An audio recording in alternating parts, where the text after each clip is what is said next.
by the names of Natet Ronald, Ugandan student here in Israel. We are on an internship program, but I got the interest in apple orchards, and I'm so really much interested in it, and I would like to advance in apple growing, because back home I've been doing the research in Naro in the field of apples.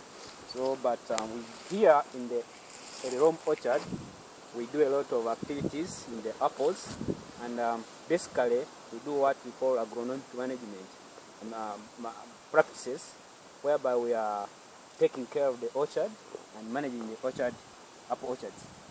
So basically, like for now, we are trying to look at different practices, like for example, disease identification and diagnosis and pests. But for this case, when you look at the apple orchards are mainly hit by different pests and diseases. But for the main ones, you look at diseases like apple scab, look at diseases like powdery mildew, and you look also at diseases like fire blight. So when you look at diseases like powdery mildew, for it, the way it affects the plant, it affects mainly the leaves and the young shoots. So take a look at this. This is the apple shoot, but it is affected by the apple mildew, powdery mildew.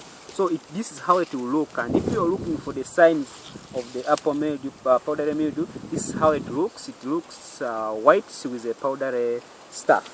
So we do what we do here. If you are not controlling chemically, you cut off the shoot, like I'm going to do, so that you don't give chance to this disease to descend downwards to the other part of the tree. So you throw it in the middle for green management of the orchard.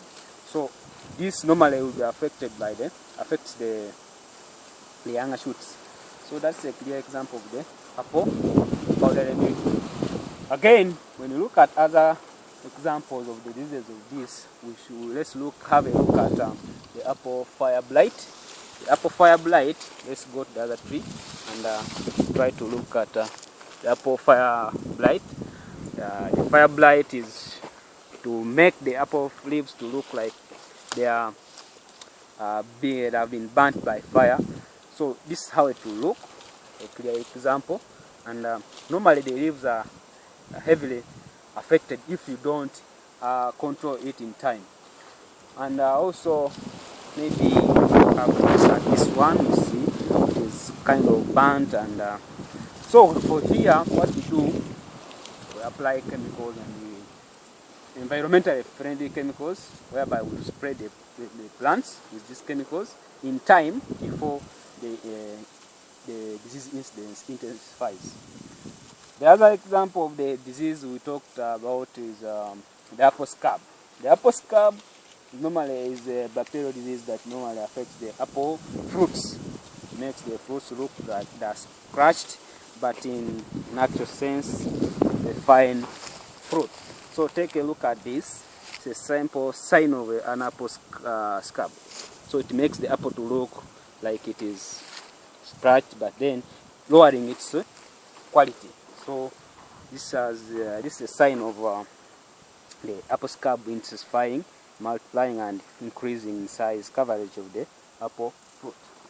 So that's all about this disease identification. So when we do this in time, identifying these diseases, the incidence, the occurrence of diseases, the intensity of diseases, we are able to foretell, and we can now plan the application time and the application rate of these chemicals to control the diseases with ease. Similar also, that's all about the disease identification. Let's also go and look at how we identify the pests. We talked about the pests, but the examples of pests in apples, we have the fruit fly, which is I think the most commonly pest for most fruits here in Israel and also in Africa, back in Africa. Only that the species of the fruit fly differs according to the area and the location. We have the fruit fly, we've talked about it. We have also what we call the sas in Hebrew, but it's called the moth, and also the caterpillars actually. And also we have what we call the red mites. Though we are not, the red mites might not be visible at this moment, but for the case of the fruit fly and the moth, you'll be able to see it as, let's go to the other tree. Okay, now we are trying to identify the pests, their intensity. So we talked about the fruit fly and how we can identify it. So here we just move around and try to check the fruits. How whether they have the signs of the fruit fly. And yeah, it's here. One is here. We check. Now you see, this is a sign of a fruit fly. Here it has penetrated. So with time it will lay eggs inside. So this is how we identify the fruit fly, and we throw it in the middle of the line, and also try to check for other physical damages of the fruit. But as you can see, this fruit is ready for harvest. As you can see, the fruit is ready for harvest and ready for consumption. This is ready. It's called the Red Delicious variety. So as I told you earlier on, the red mites might not be visible, and the sas were controlled, were sprayed, were removed physically also. So at this moment we are kind of not in big numbers.